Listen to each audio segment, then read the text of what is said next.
va y avoir d'immenses nuisances dont on ne perçoit pas bien d'ailleurs tout à fait les enjeux aujourd'hui. La question demain, ça va être mais comment est-ce qu'on limite ces impacts-là et comment est-ce qu'on s'assure que la matière a été extraite dans les conditions les plus respectueuses de l'environnement possible, etc.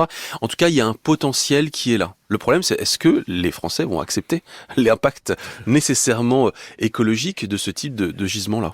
On détruise des zones protégées, que l'on pollue massivement des cours d'eau et des nappes d'eau, c'est-à-dire des masses d'eau, qu'elles soient souterraines ou en surface, qu'on stérilise des terres, qu'on stérilise des zones qui peuvent ni même plus être des zones agricoles. Ce sont des réalités qu'il faut prendre en compte et aujourd'hui, on ne le quantifie pas. Parce que le véritable problème, en fait, c'est qu'aujourd'hui, notre rapport au monde, notre être à l'espace, fait de l'éradication systématique du vivant une finalité. C'est un monde où l'on tente de faire croire qu'une automobile de plus de 2 tonnes qui emmène 500 kilos de batterie est un objet écologique. Les dernières déclarations de Barbara Pompili et de Bérangère Abba montrent que le gouvernement réfléchit à exploiter les gisements de lithium situés en Bretagne. Sur l'argument de la décarbonation, nous ne devons pas céder à une dictature du carbone, c'est-à-dire avoir pour seul et unique objectif de décarboner notre économie en oblitérant toute autre forme de considération, et ce cas d'école en est la parfaite illustration.